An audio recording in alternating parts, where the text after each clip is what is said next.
Alright, part 2 of this introductory video to my new little series, affectionately called the Naptime Series, being recorded during nap time. In part 1, I told you a little bit about myself. My name is Buffy, and I will be presenting these little videos as a part of my 300-hour teacher training program with Edge Yoga School.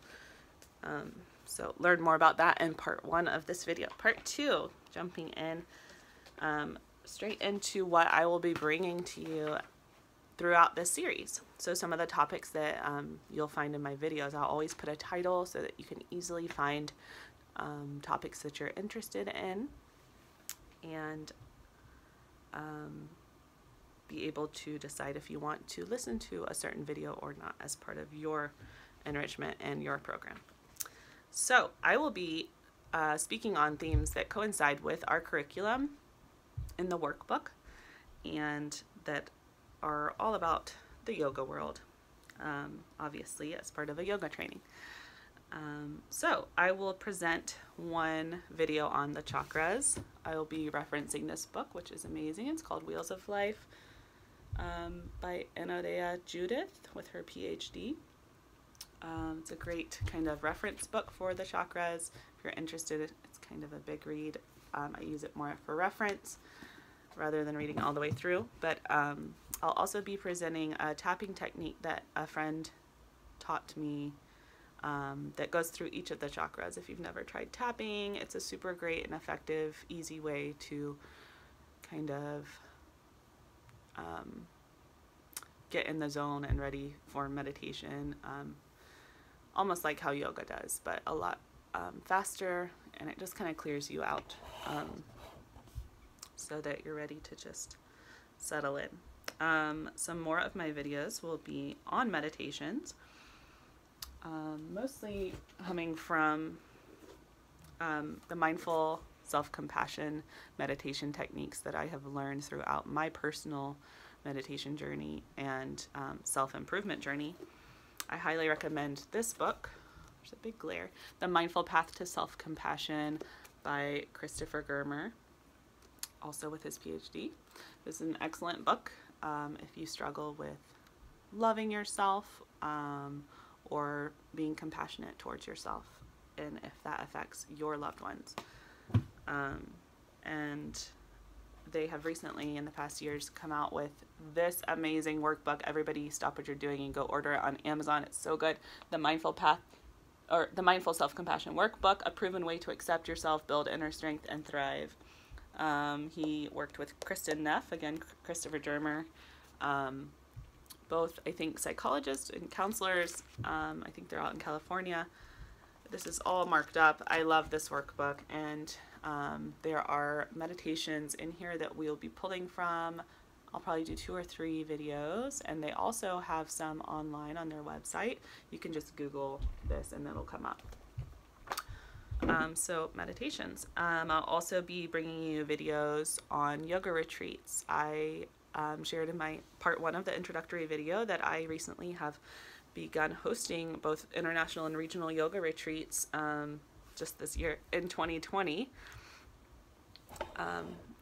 Amidst the pandemic, I squeezed a few in, one in before the pandemic, and now we're working more on just regional safer distances for people retreats for now. So I will be presenting just everything I learned through the process of hosting a retreat and just some pointers if you're interested in hosting yoga and meditation retreats or wellness retreats. There is a lot to know, and I probably have some useful tips that you could learn from me rather than learning the hard way. So definitely we'll be bringing several videos to you on retreat hosting. My retreats, just briefly, are 3 things. There's 3 things that kind of distinguish our retreats. They are accessible, so I try to charge the lowest price that I can so that it's affordable for more people. I'm not in it to just make a huge killing. I'm in it to create a space for people to heal and grow, and also enjoy the different locations that we get to visit. I love to hold space for people. I love to lead and organize. So it's really what I'm focusing in on right now. And as far as leading yoga, I also teach yoga weekly, but love the retreats. Other video topics will be types of asana. So I was not trained in yin, but I have learned so much from this book. Can you tell I like to read? The Complete Guide to Yin Yoga by Bernie Clark. It's like everything you could ever want to know about yin and more. I was not trained in yin, but I lead a weekly yin class here locally, and it is always sold out, mostly from things I learned from this book that I will be sharing with you, and other things I learned online and along the way, and from other teachers. So I'm just kind of collecting the knowledge I've gotten from other people and now bringing it to you and passing it on. Other types of asana, I will be sharing Yoga Nidra. My training was done with Nick Atlas. He has his PhD and ERYT 500. I took the level 1 Yoga Nidra training with him last year. It was phenomenal. I'll be pulling some tips from his workbook and also using his script to guide you in some Yoga Nidra on future videos. And then I may offer a video on power yoga using Baptiste's Journey into Power book. That is what we used as the framework for our 200-hour teaching program that I completed with Terry at Sense of Samadhi there in Illinois. I know a lot of you are based in Illinois. So speaking of Terry, I am going to do a little plug here. So each of my videos I'm going to support either a local artisan or friend who makes products that I think you might be interested that kind of have to do with yoga. She runs a phenomenal school that I used to work with her there, and my kids used to go to the school when we lived in Illinois, and they're doing a fundraiser this year with these awesome yoga cards. I don't know if 200-hour teachers are watching these videos, but if you are, I thought these would be awesome for you. 1,000-petal yoga cards. There's 30 poses for mind, body, and spirit. They have the Sanskrit word here at the top. This is garland pose or Hindi squat, malasana. Mind welcomes feelings of groundedness and peace by bringing awareness and fluidity to the hips. Body improves your posture and boosts metabolism and stretches the hips, groin, and legs. The lesson, being low to the earth, helps you to feel safe and rooted, allowing you to be vulnerable. Feeling safe allows you to feel more vulnerable with others. What do you need to feel safe? And I think this is a great card for this introductory video too. I just opened to this. But being rooted and anchored is really important if you're going to be leading yoga, if you're going to be leading retreats, or, you know, telling others how to feel good. You need to feel good yourself. So you could use these cards for your personal practice or when you're putting together a flow. There's so many awesome, each of them have the mind, body, spirit portions. Again, any proceeds go to support Grace Holistic. It's an awesome holistic school. They start and end each day with yoga with the kids, and they do so much for the local kids in the community. So if you want those, look up Grace Holistic Center for Education. So that was my little plug for this video. I'm going to act like I'm sponsored or something. And I'll just, you know, it's just things you might want. So, and it's something fun and something I can do for my friends that I want to support. Okay, Ayurveda. I will be, another friend of a friend published this amazing beginner's guide to Ayurveda, Essential Ayurvedic Principles and Practices to Balance and Heal Naturally by Susan Weiss Bolin. You can find this on Amazon now. Really beautiful, colorful, well, you can't see the pictures. Let me find one. Guide to everything you really need to know to get started with Ayurveda. There's even recipes in here. Ayurveda, to me anyway, can seem, I mean, even the word itself took some time to learn to pronounce, but it seems kind of like, that's so far out there and too much to dig into. But I just recently started to drink from this well, and it's amazing. I love the premise that they teach from, that you were born whole and complete, which I completely agree with, and that you can naturally heal yourself by finding balance, just with nature, really, with eating good. I also pull from Banyan Botanicals. I was making a little worksheet for some students for Ayurveda, and then I was like, why am I reinventing the wheel? I'm sure this is out there. BanyanBotanicals.com has some awesome, easy little like worksheets or just pointers. It's so easy. This one's on the Dinacharya, the daily routine. So I'll be presenting videos on Ayurveda and pulling from those two, and also from the Simple Ayurveda podcast, which I love. She just makes it really accessible. I'll be hosting some videos on creating a class, just some pointers. I may provide some classes for you all. I have a lot on my Yoga with Buffy Facebook page if you are interested in online classes with me. Those are free and they're there. Been doing those throughout the pandemic or the quarantine. So also in my creative classes, I'll kind of just give general pointers like how a class maybe should go up to a certain peak pose and then come down for certain kinds of classes. How if you have advanced practitioners and beginners, you're going to want to teach to the median, to the middle, and offer enhancements and modifications. Speaking of creating a class, I'll be uploading videos with pointers for stand-up paddleboard yoga. It's really unique in that you're on a board, not on a mat, and so there's a lot you can and can't do, and it's really different. If you're thinking about offering a class like that or just trying it out, I'm going to be giving some pointers and going through some of the poses that are really nice on the paddleboard. And even into like advertising. Same thing with kids yoga. It's totally unique, and I think the first time I tried to teach a kids yoga class, I was like very much in my teacher mode. I had a lesson plan and like at this time we'll do this. That all went out the window because you can't be like authoritarian as a yoga teacher with kids, you know, and create a safe kind of Zen feeling space. So I finally learned to just get into let my inner child out, and it was amazing. We have so much fun, play kids yoga games, and do a full flow too.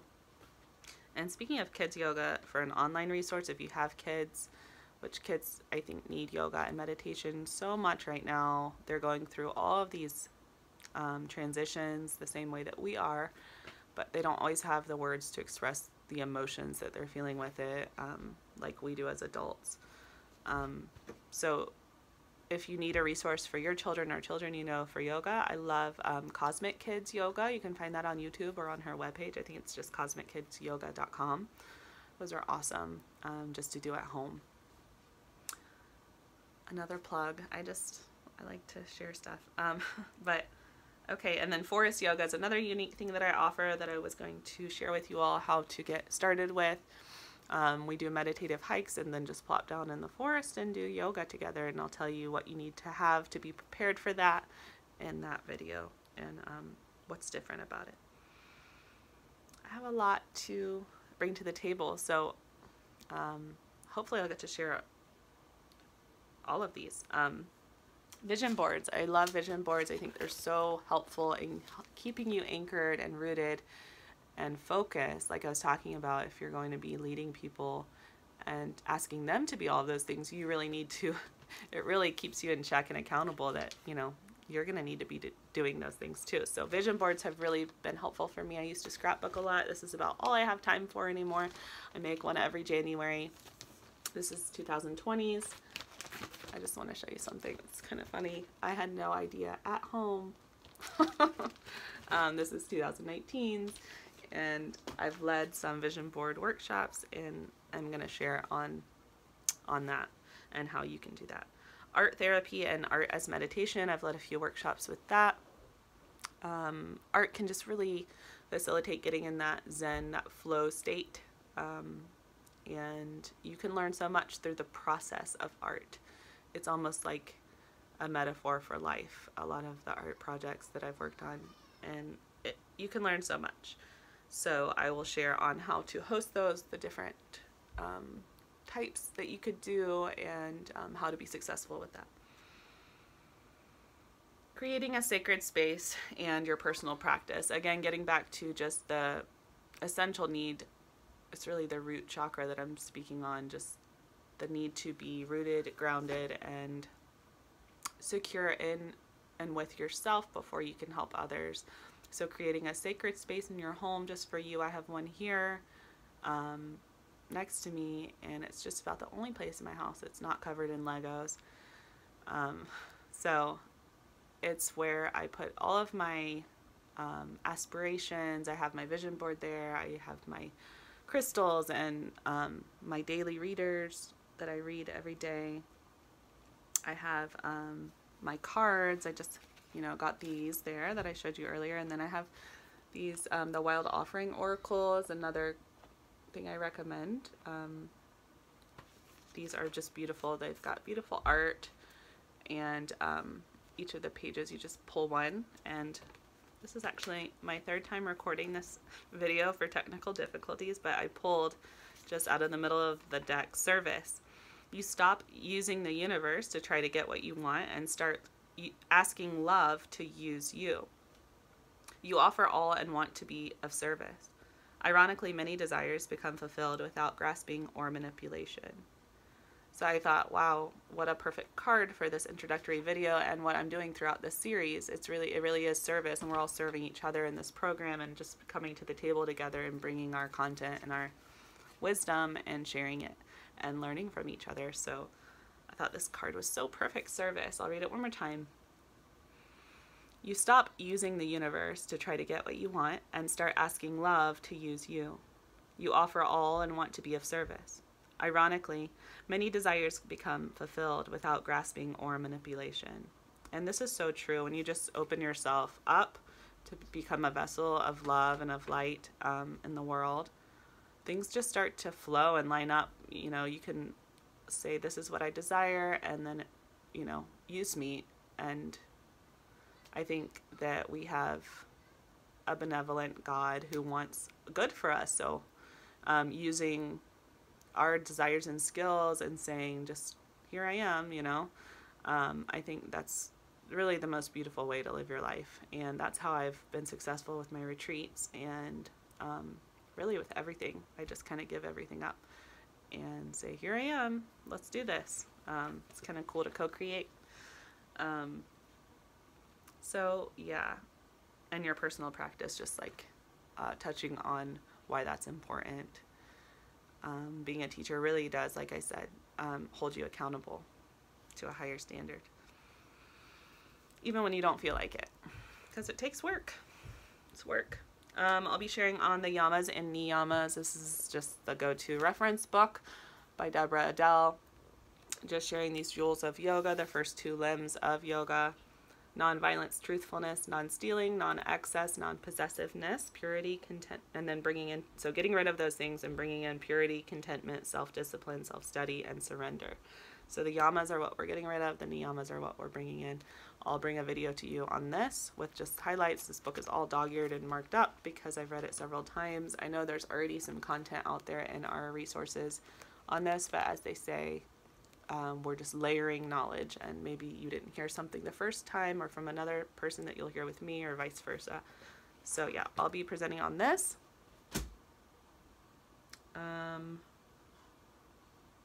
I am thinking about presenting on mindfulness and focus, another of the limbs of yoga, just being with one thing. I might apply that to mindful cooking like I shared in my part 1 of this introductory video. So that could be fun. And finally, I will be sharing book reports, kind of just book reviews with you. The book I'm currently reading, I'll definitely include, The Art of Happiness, as well as some other favorites of this year, including To Love and Let Go. It's a memoir that I read by Yoga Girl. You might be familiar with her. She has quite a following. She's very successful in the yoga world, and I learned a lot through her book. Another one, On Being Human by Jen Pastiloff, a phenomenal woman, leader, and retreat leader. She has international retreats and is also, also has a huge online following, very successful, and I learned a lot from her book on being human. And then my favorite author is Eckhart Tolle, so I'll be presenting in particular A New Earth is my favorite book by him. It's really what was the catalyst for my meditation journey. He's just a brilliant man and looks at things a little bit different than you or I do naturally. Awakening to Your Life's Purpose, so it's a super good book. I might also bring 10% Happier, which I recently read, which is about just the effects of meditation and how it can make you 10% happier, according to him. Let's see. So that's the gist of the content I'm going to be bringing to you here from my home on these videos, and I really hope you'll be joining me. My name is Buffy again, and these are my videos. They'll be called the Naptime Series. I'm going to close with, I told you a lot about me in my part 1 of this introductory video. I'm going to close with a few of my favorite things. Again, hoping that maybe you can adapt them or find them and they'll be as equally beneficial for you. I'm going to start with my inner guide planner. I have used this for the past 3 or 4 years and I love it. It's like a life coach in a planner. And again, just really helps with that holding yourself accountable part. So I'm just going to run through a little bit of why I love it. It's got 9 guides for living in the front, and it really just helps with becoming an aware and awakened human and moving towards your goals. Questions for self-discovery. It talks about your inner guide and trusting your intuition and how to follow that in tangible ways and break it down into mini goals. Inner and outer goals, your ideal life, just a lot of journaling prompts here in the beginning. This is part of why I love it. It just really sets you up for the year along with the vision board. It's like so exciting at the beginning of the year for my nerdy type A personality. I really dweeb out with this. Mind shift exercises, transforming negative thought patterns to positive. So they use a lot of like therapy techniques in here, like and then antidotes for challenging times. That came in helpful this year. Challenging times, things like be grateful, follow your gut, be flexible, and they get into all of that. And then starting with routines, there's a goal tips, yearly goal chart broken into sub goals, like categories like relationships, spirituality, finances. And then how the planner works is just they've got like, regular planner, and then there's also like daily,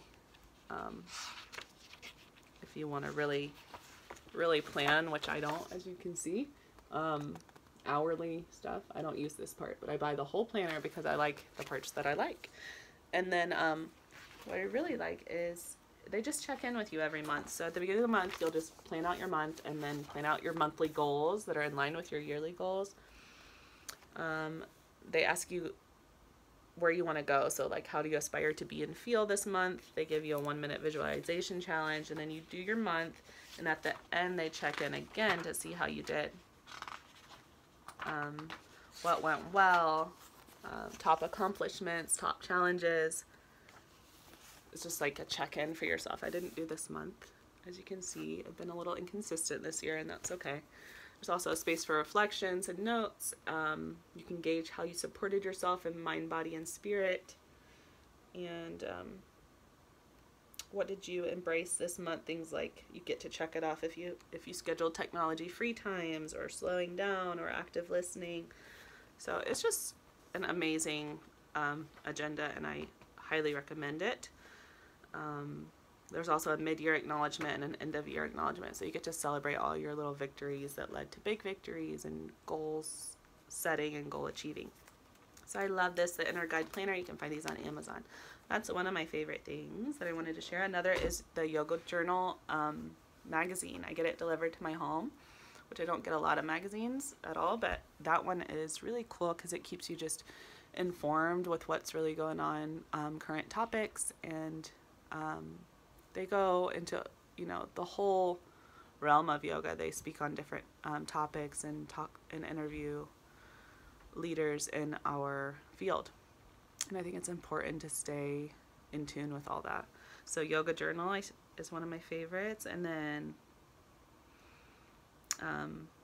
I already mentioned supporting local artists and causes, so I'll be doing that with each of my videos. And another of my favorite things is that sacred space that I told you about that I set aside and that has all of my special things in it. And in that special space are my 2 daily readers. This is my last 2 favorite things. So Everyday Spirit, a day book of wisdom. Not my last 2 favorite things. The last 2 favorite things I'm sharing with you. Everyday Spirit, a day book of wisdom, joy, and peace by Mary Davis. These are just kind of inspirational little stories. And they have applications at the end and like a little intention or mantra. Like, I breathe in love to the center of my heart, magnify it, and send it out into my world today. Things like that. This is a little more like fluffy, like chicken soup for the soul kind of thing, which I sometimes enjoy, but I love this one. This is The Book of Awakening by Mark Nepo. I read it every day, and you know, if you don't have a lot of time to like dive into a spiritual read or a motivational read to lift you up in the day, this is great. It's just a 1-page quick read. I'm actually going to share one with you to close. So this is from actually yesterday when I originally recorded this video. I'm learning, but it's called Settling into the Weight. So again, this book is The Book of Awakening by Mark Nepo. So go ahead and take a deep breath, and then we'll just go through this together real quick. And you can feel free to set your phone down. You don't really need to see me for this part, just listen. So get comfortable and listen. Be serene in the oneness of things, and erroneous views will disappear by themselves. It's by Seng San. It's a quote. I'm sitting in Bryant Park in New York City as I write this. It is summer, and the tall oaks all lean south for some reason. It is midday, and everyone is slouching in the heat. There are professional lunchers, German tourists, old men dozing, and the homeless muttering to themselves as sparrows flit, their chirp some message no one can decode. At times, life seems an enormous waiting room with no destination, in which some walk stiffly to and fro, waiting for the pain to stop. Others wait for something good to happen. Still, others fear that something bad will begin. The driven plan while they wait. I am each of them. It is such a struggle, has always been, for each of us to settle deep enough into the weight, W-E-I-G-H-T, till we discover there's nowhere to go. Perhaps the greatest challenge, once fully awake, is to drop all reaching and simply open like a clam waiting in the deep until life in all of its guises floods through the half-closed center that is us. Then God enters us like a brilliant stone falling in a lake, and the past ripples behind us and the future ripples before us, and we are breathing in eternity. So it's just beautifully written, little inspirational 3 paragraphs. And then at the end, there's some meditation prompts, so feel free to join me in these. We'll take another deep breath.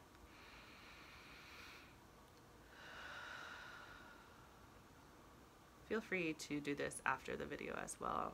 You might need more time. This meditation may take some time.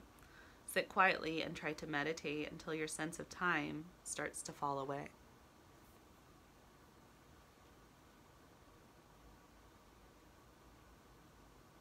As you breathe, allow your images of the past and your hopes of the future to rise and pass.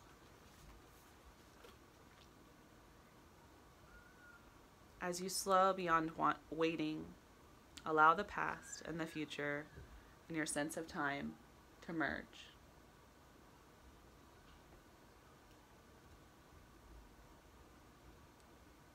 As you enter your day, try not to reach for life. Try not to leave or arrive. Try to let life enter you.